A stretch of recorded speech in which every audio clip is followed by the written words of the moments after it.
Dzień dobry, witamy Państwa w podcaście Nauka dla ludzi. Dzisiaj wyjątkowo ja jestem prowadzącym, Jacek Wasilewski, a przede mną siedzi Adam Balcerzak, który wcześniej siedział po mojej stronie, ale dzisiaj to on będzie odkrywał różne tajemnice, które kryje w sobie laboratorium. No i właśnie dzisiaj spojrzymy trochę w bebechy, zobaczymy, co tam takiego jest, że to wszystko działa i że można w ogóle robić duże projekty, ale zanim powiemy o projektach, to chciałbym zacząć od wycieczek, ponieważ przychodzą tutaj do laboratorium, głównie do Ciebie, Adamie, różne młode osoby, wycieczki licealistów, tak? Tak. Licealistów, czyli takich badaczy INSPE, którzy oglądają różne filmy filmy też pewnie, na temat, nie wiem, social network albo tam jakieś mity Krzemowej Doliny, jakieś takie rzeczy, wchodzą i właśnie podobno, tak jak się od Ciebie dowiedziałem przed chwilą, że pytają o serwery, o backup, o sieć, jakby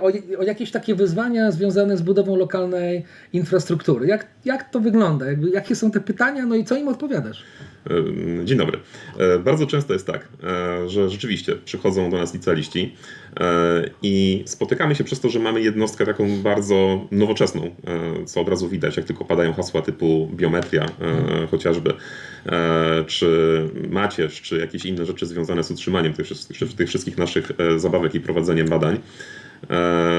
Padają pytania od ludzi, no dobra, ale przecież to wymaga bardzo dużej infrastruktury, coś musi za tym stać, żeby to wszystko mogło działać. I rzeczywiście najczęściej są to tacy licealiści stereotypowi, trochę wyglądający jak taki geek albo ewentualnie taki hipster w słuchawkach podchodzi i potem pyta, a dużo macie jeszcze takich tam sprzętów? Pokazuje mi w tym czasie jakiś sprzęt, który gdzieś tam leży w rogu. Tak, a jak to działa? Jak to jest po prostu podpięte, że to wszystko może funkcjonować? I szczerze, bardzo cieszą mnie tego rodzaju pytania i takie zajawki młodych ludzi, bo dopiero od niedawna udało nam się zespół zwiększyć, jeśli chodzi o osoby techniczne.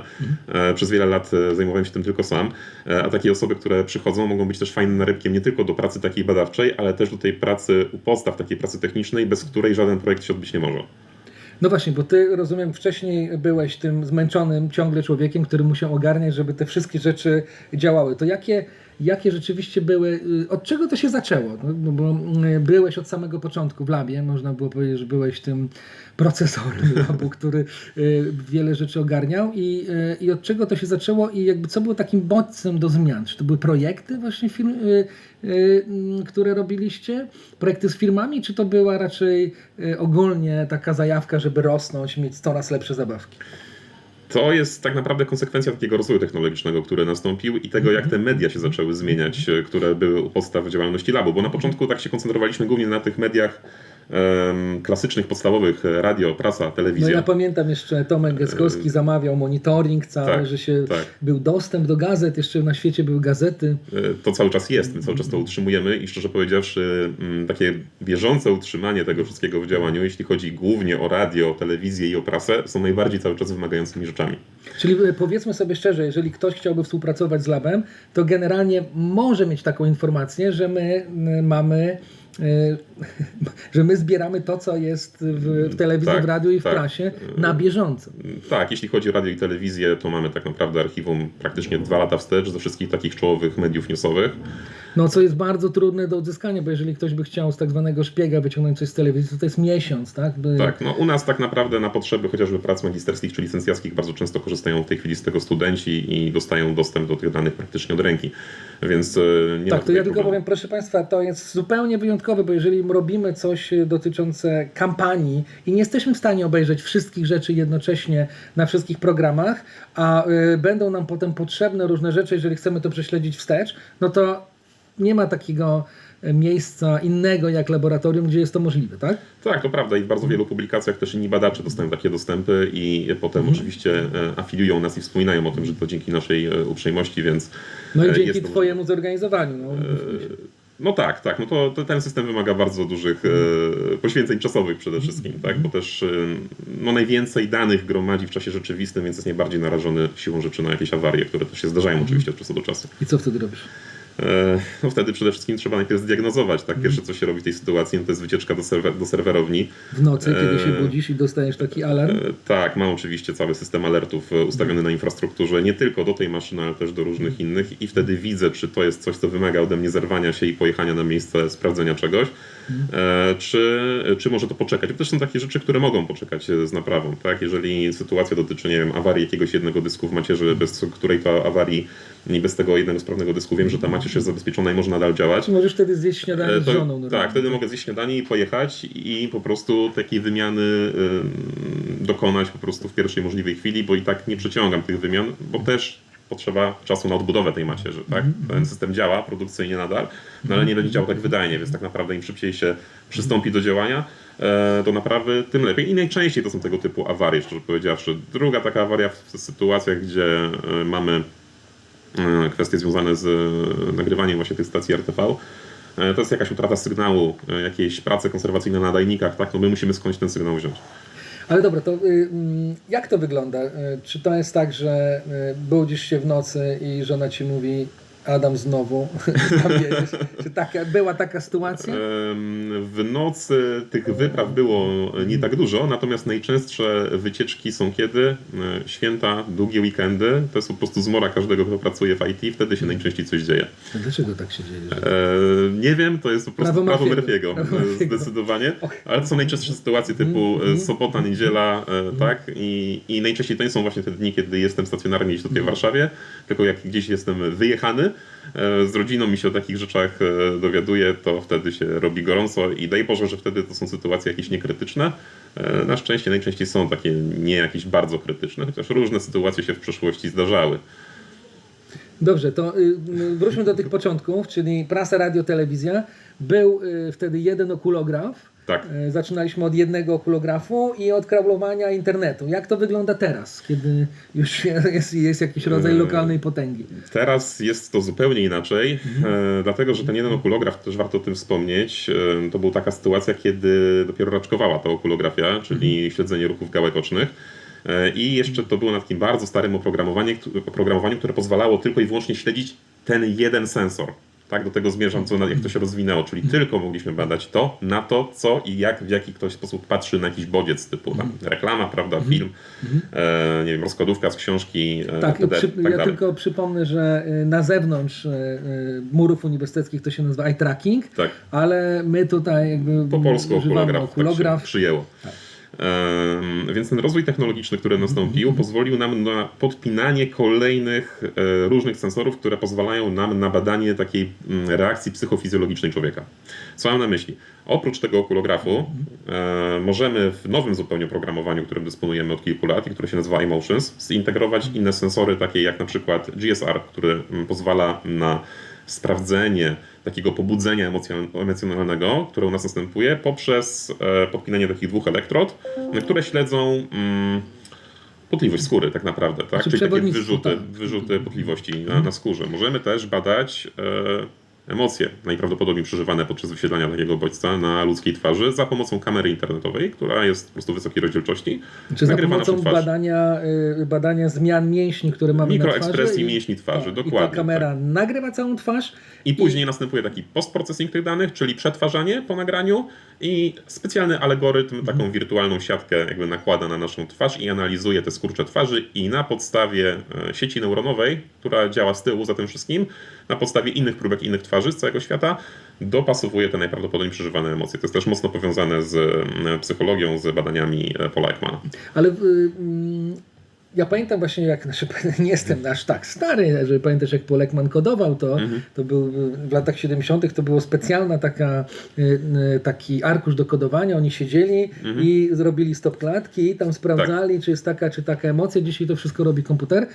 No ale z tego co pamiętam, to była taka piwnica i w tej piwnicy grało się w gry. Był taki duży... Do tego też możemy przejść zaraz. Duży projekt dotyczący FIFA i tego, jakie emocje się przeżywa podczas grania. No i pamiętam, że bardzo pracownicy byli wykorzystywani, żeby grać w tą FIFA i to była jakaś mordęga, prawda, na uniwersytecie. To była tak naprawdę sytuacja takiego przetarcia szlaku ze wszystkimi nowymi sensorami, które chcieliśmy w jednym projekcie maksymalnie wykorzystać i jak najwięcej ich podłączyć. z perspektywy tego projektu wiemy, że to nie zawsze jest najlepsza droga, a nawet, że nie powinno się tak robić, żeby w jednym badaniu kumulować bardzo wiele tych sprzętów, bo nie zawsze jest taka potrzeba później finalnie, a różnych problemów i przeciwności, które są w trakcie tego nagrywania takiego eksperymentu jest dużo więcej. Jest to też dużo bardziej wymagające, żeby poprawnie to zrobić. No zwłaszcza, że jak człowiek gra w FIFA, to się rzuca i wtedy, kiedy jest okablowany, jest to trudno utrzymać. No tutaj takich kabli na stałe przytwierdzonych gdzieś do naszego gracza nie było bardzo dużo, więc to może nie była aż taka przeszkoda. Natomiast tam mieliśmy takie dodatkowe sensory, jak na przykład EKG, które było dość problematyczne momentami i różne inne się takie historie by wydarzały. Natomiast udało się ten projekt zrealizować dzięki tam też pilotażowi i zorganizowaniu takich turniejów, gdzie stymulowaliśmy taką realną sytuację rozgrywek między różnymi uczestnikami, żeby też zdjąć z nich to takie odium, które jest w powietrzu, że jesteśmy w trakcie eksperymentu. Tak, więc tam też były rozgrywki nie tylko pomiarowane, ale były też niepomiarowane w trakcie. Ale pamiętam, że w tych pilotażach to wyście mocno tą FIFA pocinali. Tak. Tak, żeby sprawdzić rzeczywiście, czy to działa, czy da się to zrealizować, tak jak sobie to wymyśliliśmy. I generalnie tak udało się. Teraz byłoby łatwiej zrobić ten eksperyment niż wcześniej, bo też oprogramowanie, które my kupiliśmy w 2017 roku, mamy już teraz rok 2025 i ono bardzo, bardzo się na plus z wersji na wersję zmieniało, więc pewne rzeczy też jest łatwiej zrealizować. Ale powiedz, teraz. no to była taka trauma, tak? Te miesiące gry w FIFA. Tak, zapoznanie też ze sprzętem, ze wszystkim. Sama trauma miesiące gry może tak, dla mnie, dlatego że ja na przykład nie jestem dobrym graczem i często dostawałem bęcki, zwłaszcza od profesora Gackowskiego. Też, ale zwłaszcza od kolegi Piotrka, który już teraz z nami nie pracuje, zmienił miejsce Był za pracy. dobry po prostu. Był za dobry dla nas, dla całej naszej grupy i on najczęściej był tym, których wszystkich łoił, jak to się mówi. Tak, i oczywiście wtedy mamy zaburzenie badania, no bo nie może być tak, że jest jakiś... Ale to też dawało... To się nazywa wariat statystyczny. Ale tak? to też dawało bardzo ciekawe wnioski, bo można na przykład było zobaczyć na nagraniu najprawdopodobniej przeżywanych emocji, że nasz uśmiech nie był prawdziwym uśmiechem, ale się okazywało, że to był już taki uśmiech taki pogardliwy względem samego siebie, tak? Takiego zrezygnowania. No to ciekawe, bo to rzadko ma się taki bodziec, żeby to zrobić. No ale pamiętam, że to wyszło ciekawie w tym sensie, że jednak boimy się, że większe mamy emocje, bardziej boimy się utraty gola chyba, a nie wtedy, kiedy strzelimy samego gola. Jakoś tak to chyba. Trochę tak. To też wyszło troszkę różnie w różnych grupach, które były badane. Bardziej interesujące z tego badania było to, jak na podstawie tych zapisów emocji, bo tutaj też trzeba powiedzieć, że w tym projekcie była taka sytuacja, że my nagraliśmy 72 próbki bodajże, tam były finalnie wzięte pod lupę. My zrobiliśmy takie markery podczas rozgrywki. Tak, mieliśmy typowy mecz, był ten pomiar, mieliśmy nie tylko nagranie tego, co się dzieje w tej grze, czyli widzieliśmy ten ekran, mieliśmy nagranie emocji, EKG, eye trackingu i tej potliwości skóry, czyli bardzo dużo jakby jednocześnie sensorów. I to, co potem zrobiliśmy, to zaznaczyliśmy takie typowe sytuacje w grze, typu czerwona kartka, żółta kartka, gol strzelony, gol stracony, cieszynka, czyli radość po strzelonej bramce. I na podstawie tych markerów analizowaliśmy fragmenty tych zapisów z tych sensorów w tych konkretnych momentach, tak? Czyli jak ten gracz reagował. I na podstawie tylko i wyłącznie tych reakcji, później dzięki współpracy z profesorem Pełczyńskim z Łodzi, którego pozdrawiam, zrobiliśmy taką analizę przez sieć neuronową, czy można na podstawie tylko i wyłącznie tych zapisów emocji i innych z tych sensorów, które wspomniałem, odwinąć troszkę tę sytuację tego meczu i sprawdzić, czy możemy przewidzieć wynik spotkania tylko na podstawie tych emocji, które zostały zapisane. Czyli to jest dokładnie, to jest tak zwana odwrotność Platona, że zamiast patrzeć na rzeczywistość, możemy patrzeć na cienie. I nam się generalnie to udało zrobić tak z bardzo dużą skutecznością, prawie 96%, która wynosiła, żeby taki wynik przewidzieć, więc myślę, że ten projekt pod tym względem się bardzo szczęśliwie... Ja rozumiem, że w pewnym momencie dojdzie to do tego, że po podłączeniu do różnych sensorów jesteśmy w stanie czytać myśli i odwinąć to, co ktoś sobie wyobraża. Tak, no wiadomo, że to trochę jest wszystko w dużym uproszczeniu, zależy od konkretnej grupy, tak, też badanych, natomiast no, tutaj mieliśmy tego typu cel. Jeszcze były takie cele dodatkowe, poboczne, gdzieś sprawdzaliśmy bardziej pod kątem eye trackingu, czy na przykład gracz profesjonalny bardziej patrzył na pole ataku, na pole obrony, na pole środka gry, czy może na minimapę, jak się okazało, tak, która pokazuje rozkład z góry takimi kropeczkami, markerami na mapie konkretnych zawodników, tak?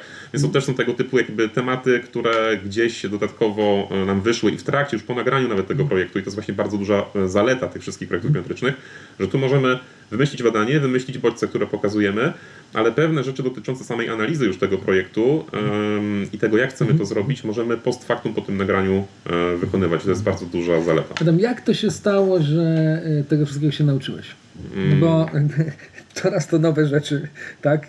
Jak mamy, nie wiem, przychodnie, to tam jest pani od EKG, druga jest pani od analizy tam krwi, trzecia pani jest tam od czegoś. Laboranci to robią, ty jakby robisz to wszystko. Jak to To jest troszkę możliwe? siła rozpędu. To jest troszkę siła rozpędu. Mieliśmy taki krytyczny moment takiej inflacji, można powiedzieć, sprzętu. Właśnie na przełomie tego roku 2017-2019, gdzie bardzo dużo tych rzeczy do nas zaczęło przychodzić. No i wtedy polegało to po prostu na... Znaczy przychodź, kupowałeś się po prostu. Tak, no to też procedura przetargowa, wszystkie inne rzeczy zakupowe, to też A tym się potem zaczęły zajmowałem. przychodzić. No. Potem zaczęły przychodzić, potem było trzeba to zewidencjonować, a finalnie podłączyć, sprawdzić, czy działa i zacząć tego używać. Więc działo się to tak, że sensor po sensorze trzeba było po prostu nie tylko zapoznać się z instrukcją oprogramowania, bo też te sprzęty jakby kupowane, musieliśmy dbać o to, żeby one działały z tym softwarem, który posiadamy. Tak? Więc to też było sprawdzanie pod kątem software'u i instrukcji, które są dokumentacje do tych sprzętów. I pod kątem jeszcze też dokumentacji instrukcji dla tego samego sprzętu, który w różnych warunkach można działać. I później na podstawie takiej eksperymentalnej prób i błędów to trzeba było podłączyć, sprawdzić, wypracować jakąś procedurę, która oczywiście też się modyfikuje czasami względem różnych eksperymentów. I tak trzeba było się tego po prostu samemu nauczyć przez praktykę. Innego rozwiązania nie ma i generalnie jeśli chodzi o nie tylko te kwestie takie biometryczne, badawcze, ale też o takie kwestie informatyczne, to gwarantuję Wam, że możecie przeczytać wszystko, co jest dostępne w sieci na różne tematy, ale dopóki sami nie sprawdzicie w praktyce na tym sprzęcie, który macie, to się może okazać, że jeszcze bardzo wiele dziwnych koincydencji po drodze nastanie, które spowodują, że wasz piękny plan, który myśleliście, że potrwa godzinę, żeby coś zrobić, zajmie cały dzień lub dwa. No właśnie, w pewnym momencie wśród tych sprzętów, które przyszły, były gogle VR. I to takie naprawdę porządne gogle, takie jakich nie powstydziłby się Teraz nawet Elon Musk. kilka dni temu dostaliśmy jeszcze nowsze, które jeszcze są lepsze od tamtych, więc... Wow, no dobra, ale i co? Zemdlał ktoś w tych goglach? Były jakieś takie dziwne, że tak powiem, efekty uboczne przebywania w wirtualnym świecie? No bo jedna rzecz to jest to, jak reaguje sprzęt, ale druga rzecz to jest, jak reagują ludzie. W przypadku gogli VR tak, mieliśmy takie sytuacje, dlatego że w tych goglach wirtualnej rzeczywistości one bardzo mocno działają na nasz błędnik. I są osoby, które doświadczają tak zwanej choroby symulacyjnej, czyli właśnie mogą być jakieś omdlenia, ale najczęściej to nie są omdlenia, tylko to są takie poczucie troszkę jak choroba lokomocyjna, tak? Czyli nawet może się to skończyć jakimiś wymiotami albo takim złym Czy było samopoczuciem. wiaderko w laboratorium? Był taki eksperyment, gdzie mieliśmy coś takiego. Nie były to częste sytuacje, bo też te nasze badania, eksperymenty raczej są dostosowane do tego, żeby ten czas nie był zbyt długi ekspozycji. Tutaj też trzeba powiedzieć, że ten element tego zaburzenia błędnika, tej choroby symulacyjnej, on na szczęście się niweluje wraz z rozwojem tego sprzętu. Tak? No bo te okulary mają coraz lepszą rozdzielczość, troszkę bardziej są tak wyprofilowane, żeby ten człowiek czuł się jak w tym realnym świecie. Natomiast to też jest tak, że jak ktoś przyjdzie z ulicy, pierwszy raz to założy, no to on na pewno to bardziej odczuje niż ktoś, kto też się zaadaptuje do tego. Tak? Czyli ktoś, kto po prostu będzie tego używał jakoś bardziej regularnie. No i co, i teraz przyszły nowe, bo jakiś projekt? Przyszły nowe, bo świat się rozwija. Czyli sprzęt zużywa się moralnie i musisz ciągle każdy sprzęt... Generalnie tak. Generalnie też kwestia tak zwanego długu technologicznego laboratorium dopada i tutaj nie ma złudzeń, że to wszystko się rozwija, a też wiadomo, że żyjemy w świecie takiej nauki, gdzie często żyjemy od grantu do grantu lub od projektu do projektu, więc też to finansowanie i te zakupy trzeba jakoś racjonalizować, żeby kupować te rzeczy takie, które to nie ma takich zakupów, które się nigdy nie zdezaktualizują, ale takie, które możliwie jak najdłużej będą po prostu działać i funkcjonować. No i te okulary nie będą zamiennikiem dla niczego, co mamy w tej chwili, będą raczej uzupełnieniem tego naszego garażu sprzętowego, bo są po prostu wyposażone w okulograf w środku również, czyli możemy patrzeć, jak ktoś na coś patrzy w rzeczywistości. To są badawcze okulary.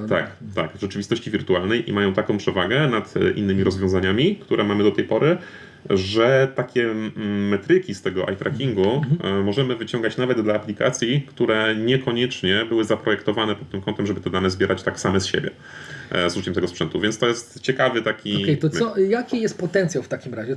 Co można badać u nas w laboratorium? W tym laboratorium, przypominam, tak. Co można badać?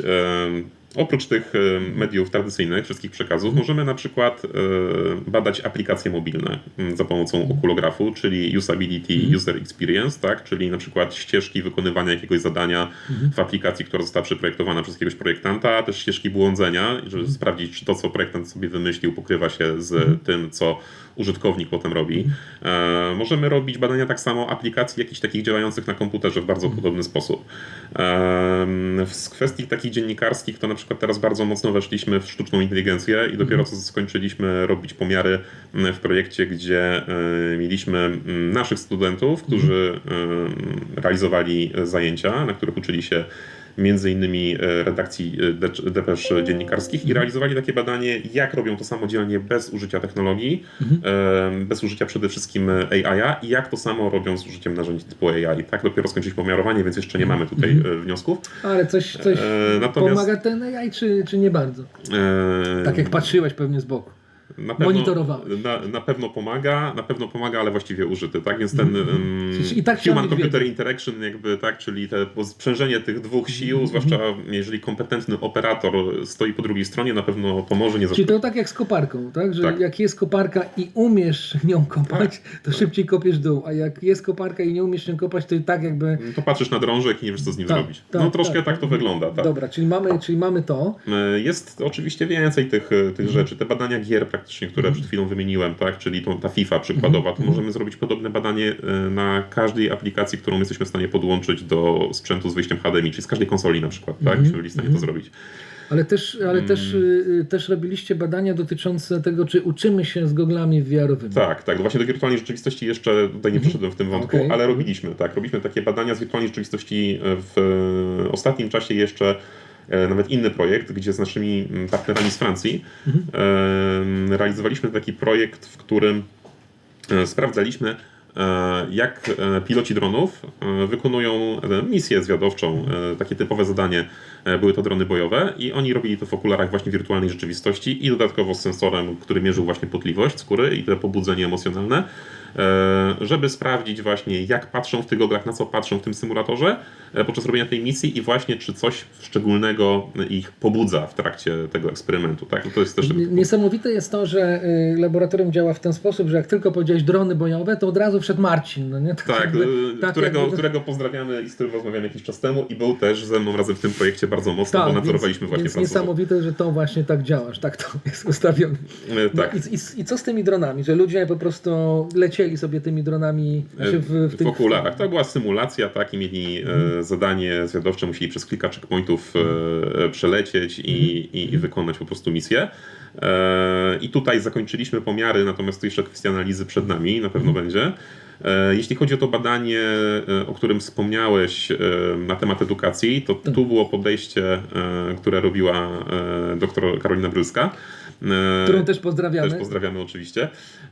I tutaj o tym projekcie bardzo szeroko mówiła w jednym z ostatnich naszych spotkań. Natomiast to był taki projekt, gdzie chcieliśmy w dużym skrócie sprawdzić, w jaki sposób uczniowie uczą się na lekcji biologii zrobionej z profesjonalnym nauczycielem versus lekcja biologii z użyciem aplikacji VR-owej, która pokazywała te rzeczy VR. Tak, ale to ważne jest, żeby powiedzieć o tym, że jakby specjalnie została zaprojektowana aplikacja, która wyświetlała jakby te treści biologiczne. Bardzo dobra aplikacja, świetnie zrobiona. Tak. Więc naprawdę są różne pomysły na ten VR. To są takie dwa ostatnie nasze podejścia. To, co teraz słyszymy, to nie jest serwer, ani nie jest backup, to jest po prostu zwykły ekspres do kawy, który też działa. Też działa i jak widać nawet taka prosta technologia w labie jest używana. No dobrze, ale wróćmy jeszcze do tego potencjału, bo było też dużo projektów z różnymi partnerami zewnętrznymi, no, więc jak te projekty wniosły, czy wiedzę, czy sprzęt, czy jakby jak wzbogaciły Ciebie albo laboratorium tutaj? Bardzo wzbogaciły w kompetencjach, w których my mieliśmy po prostu braki. Czyli na przykład w kompetencjach związanych z projektowaniem aplikacji do wirtualnej rzeczywistości, więc tutaj świetna robota naszego partnera z Francji, który w ramach takiego stażu cyklicznie przysyła do nas profesor Aline Hauschmidt właśnie z Saint-Cyr studentów, którzy są wyszkoleni w projektowaniu aplikacji z użyciem takiego silnika Unreal. Ten silnik służy do robienia generalnie też gier komputerowych, a nie tylko do wirtualnej rzeczywistości, więc to jest na pewno super kompetencja.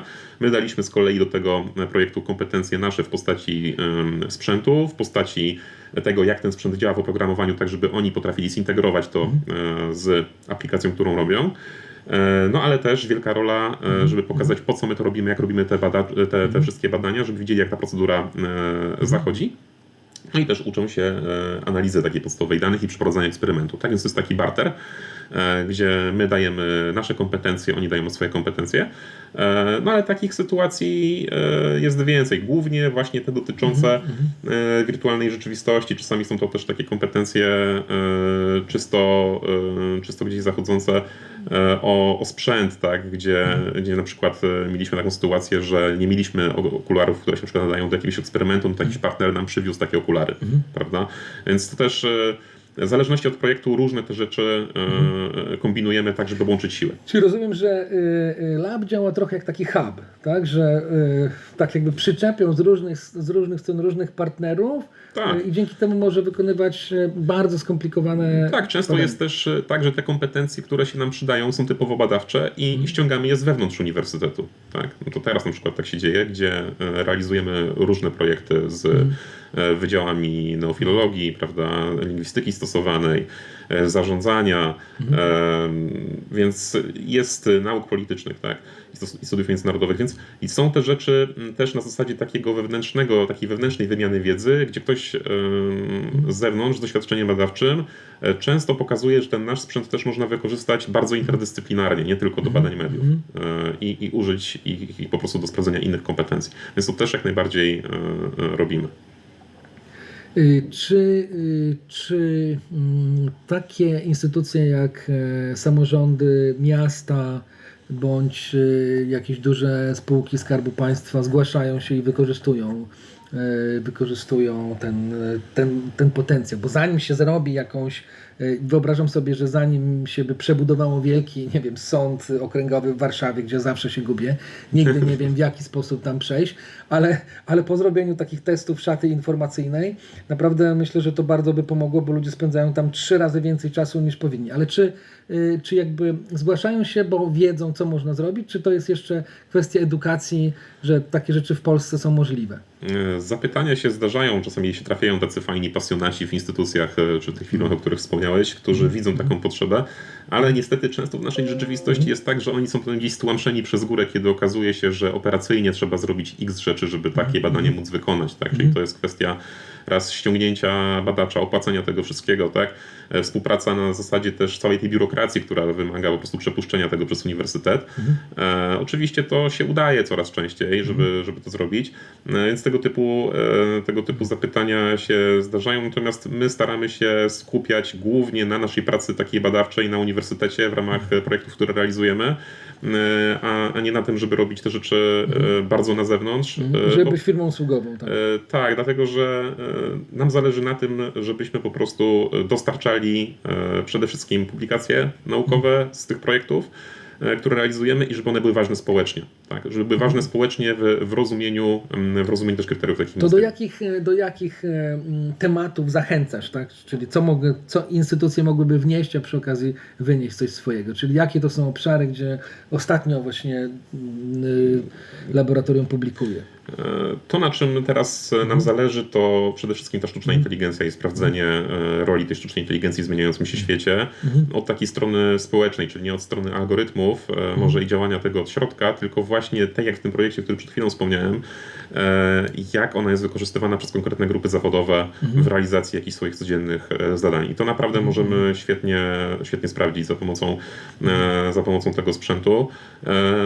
Projekty, które wymagają też wyjścia czasami gdzieś na zewnątrz, bo tutaj też nie wspomnieliśmy o tym, ale mamy też takie okulary, które mają wbudowany okulograf, które pozwalają nam na badanie zewnętrznych bodźców, typu jakiś billboard, typu coś, co się porusza w przestrzeni, tak? Typu sprawdzenie, co robił kiedyś nasz kolega Łukasz Szrumiński, jak odbierana jest wystawa plakatów, tak? W przestrzeni plakatów. Nie ptaków. Chociaż ptaki też dałoby się zobaczyć w przestrzeni muzealnej. Łukasz jest bardzo dobrym fotografem ptaków, ale tak. Na plakatach też się zna, zwłaszcza jak są tam ptaki na tych plakatach. To były plakaty propagandowe, więc inna jego działka.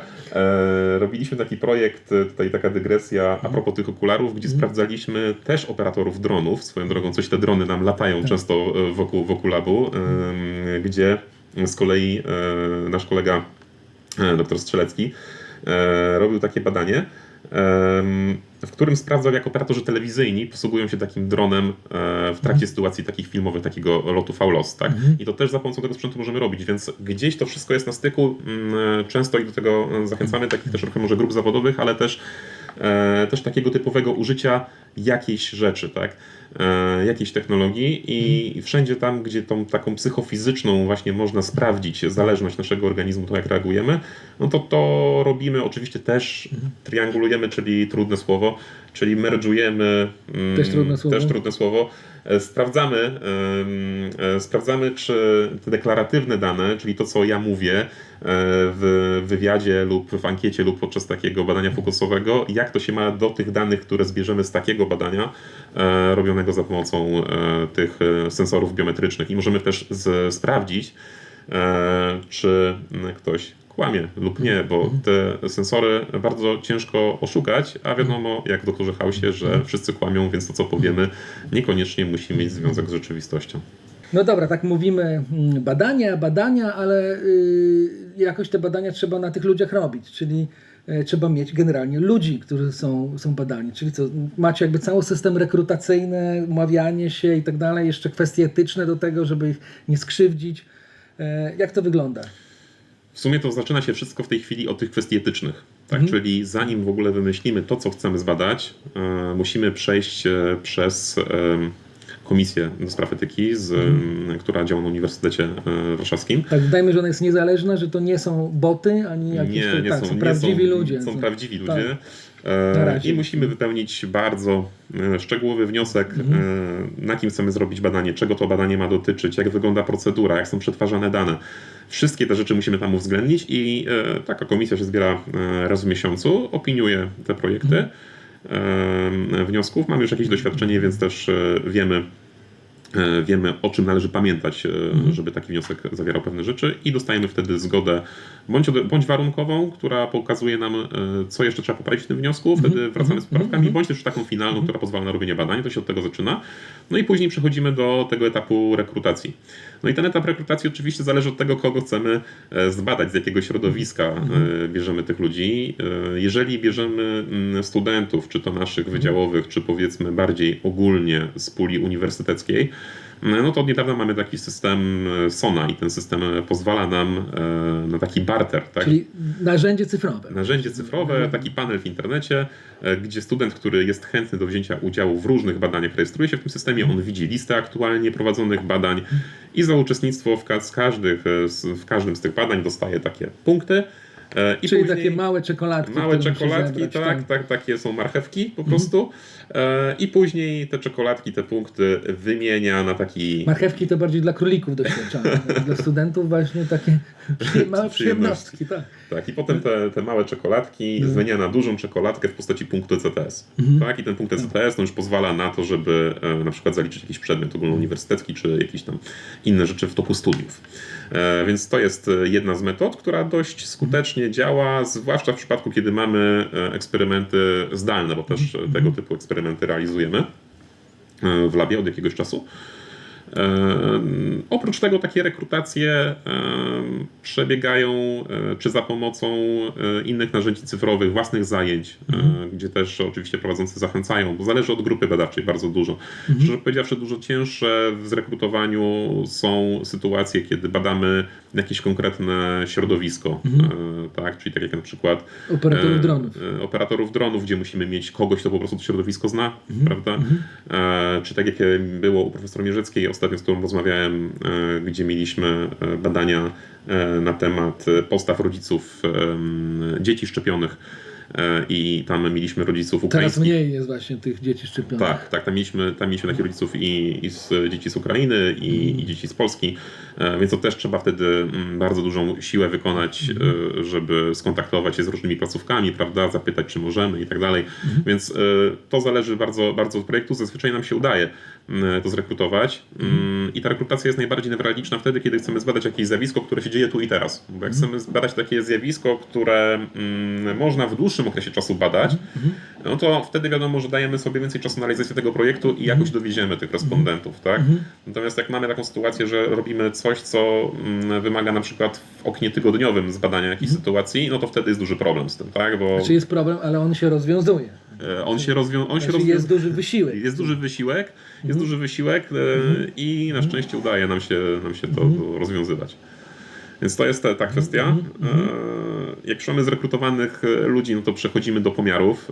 Oczywiście wszystkich tych naszych respondentów już zakwalifikowanych z tej rekrutacji, no bo ci, którzy się zgłoszą, nie wszyscy mogą podejść do badania, bo też często są jakieś filtry, tak, które powiedzą nam, że ta osoba może, ta osoba nie może, to wynika z projektu badania. Później takie osoby, mamy jeszcze osobny system kalendarza, gdzie już bezpośrednio, jeżeli badanie jest stacjonarnie realizowane, które zapraszamy do tego, żeby przyszły do naszego laboratorium i mamy takie sloty godzinowe, gdzie mamy kilku operatorów, którzy prowadzą te badanie i umawiają się na konkretny termin. Tak? Czyli to też się dzieje za pomocą narzędzia informatycznego, no i ta osoba dostaje po prostu maila z potwierdzeniem. My wiemy też, że ona może przyjść tego dnia. Czyli co, jest jakaś piwnica, w której trzymacie tych operatorów i ich wyciągacie na czas badania? Nie, no oczywiście to są nasi pracownicy, którzy realizują swoje codzienne zadania, takie osoby, które przeprowadzają badania. To najczęściej Zmieniają się w operatorów. Troszkę się zmieniają w takich operatorów. Są to najczęściej osoby takie, które projektowały dane badanie, które doskonale ten projekt znają od podszewki i też opracują procedurę dla tych osób, które to badanie potem będą przeprowadzać, plus nasz personel techniczny, czyli albo ja, albo kolega Irek, albo na przykład koleżanka Natalia, która też od niedawno do nas dołączyła. Więc... Tak, bo mamy tutaj w ogóle taką inkluzywne środowisko. Tak. Także I musi ten transfer wiedzy troszkę następować. Wiadomo, żeby badanie przeprowadzić, to trzeba mieć troszkę wiedzy takiej technicznej, natomiast staramy się to troszkę standaryzować na takiej zasadzie, że jeżeli wiemy, że w danym momencie mamy pomiar w jakimś tygodniowym na przykład cyklu, to my jako takie techniczne osoby ustawiamy ten sprzęt w ten sposób, żeby osoba, która przyszła na to badanie, zapoznała się ewentualnie z najbardziej takimi typowymi bolączkami, które mogą nastać, ale najczęściej raczej już nie nastają w tej sytuacji i wtedy może przeprowadzić to badanie nawet jak jednej lub drugiej osoby nie ma, bo ma też inne obowiązki, tak? Typu na przykład ja jestem w serwerowni w tym czasie albo drugi kolega robi też jakieś techniczne rzeczy. Natomiast staramy się, żeby to było wszystko właśnie zapięte tak, żeby było gotowe to stanowisko badawcze do działania, do pomiarowania. Czyli tak, przychodzą inne wydziały. Przychodzą firmy zewnętrzne, także wojskowe. Przychodzą licealiści, którzy się zajawiają, wiedząc jaki jest potencjał. Przychodzi sprzęt oczywiście, bo sam powiedziałeś, że jak sprzęt przychodzi, to wtedy... To jest piękny moment, kiedy sprzęt przychodzi. Najpiękniejsza jest unboxing, jest ta zajawka, a potem są najczęściej te momenty zwątpienia, kiedy coś nie do końca nam się udaje zrobić, a dopiero później przychodzi taki moment eureka, że to było tak proste, żeby to działało. Tak więc to są tego typu sytuacje bardzo, bardzo często, taki cykl można... Adamie, czas na taką konkluzję. Czy LBM jest według Twojej wiedzy, a znasz się, bo że tak powiem, śledzisz to, co jest dookoła. Jak byś spozycjonował LBM? Czy to jest, jeżeli chodzi o takie badania medialne, najnowocześniejszy ośrodek w Polsce? Myślę, że tak. Jak wygląda to w kwestiach europejskich? Myślę, że na tle takiej Europy Środkowo-Wschodniej zdecydowanie jesteśmy w ścisłej czołówce. Jeśli chodzi o sprzęt, który posiadamy, oprogramowanie, które posiadamy, też jakieś sukcesywne, powiedzmy, unowocześnianie tego naszego sprzętu, to naprawdę wypełniamy takie standardy, które można w międzynarodowych publikacjach spotkać. Ale jeżeli byłbym, powiedzmy, Holendrem, czy takim, dajmy na to, Hiszpanem i miałbym do wyboru robić coś we Francji albo w Polsce, to rozumiem, że to nie jest tak, że nie mam jakichś wątpliwości, że na pewno na Zachodzie, że tutaj robimy równie dobrze na takim samym poziomie. Myślę, że tak i powiem więcej, nawet jak przyjeżdżają do nas różni badacze i mamy różnego rodzaju współprace międzynarodowe, to ja myślę, że wielu z nas przez to, że już trochę laboratorium istnieje, czyli to już jest w tej chwili 12 rok, traci trochę kompleksy. Tak? Zdecydowanie z większymi kompleksami wchodziliśmy, kiedy raczkowaliśmy przy tym sprzęcie, natomiast widzimy, że wszyscy ci badacze, jak wymieniamy się doświadczeniami, oni mają podobne problemy, podobne wnioski. Więc widać, że mamy wspólny mianownik w tym, co robimy i to znaczy, że robimy to po prostu dobrze. Więc tego typu geograficznych już różnic, gdzie robić, to bym tutaj nie miał. Czyli jedyne to, za co powinniśmy trzymać kciuki, to jest, żeby nikt z zachodu nie wykupił naszego personelu technicznego i nie zaproponował bajecznych sum i domów z basenem, żeby to się mogło tu rozwijać. Myślę, że też konieczność jest na pewno dużego transferu wiedzy i jakby z czasem, kiedy też liniowo przyrasta nam liczba projektów i też wzrasta liczba sprzętu, bo też, o tym też trzeba pamiętać, no to też muszą się po prostu za tym muszą stać ludzie.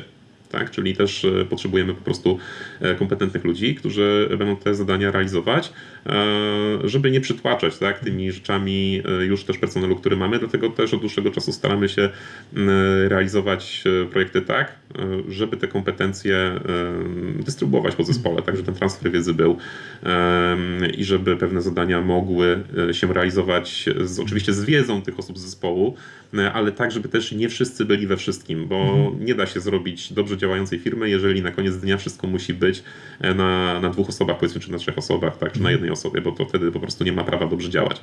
Więc to jest takie sedno, że ten transfer wiedzy, też odpowiednie dopasowanie obowiązków do kompetencji po prostu danej osoby w zespole, to jest bardzo kluczowa rzecz. Czyli przychodźcie z grantami, wpisujcie się w to, co robi laboratorium, sprawdzajcie, jakie są fajne projekty i bądźcie dumni, że mamy w kraju taki ośrodek. Dokładnie. Bardzo Ci dziękuję, Adamie, za to, co robisz, za Twoje nocne wstawanie i życzę Ci, żeby majówka przebiegła spokojnie. Dzięki. Dziękuję bardzo. To był podcast Ludzie Nauki. Nauka dla ludzi. Nauka dla ludzi. Ja nazywam się Jacek Waślewski i rozmawiałem z Adamem Balcerzakiem.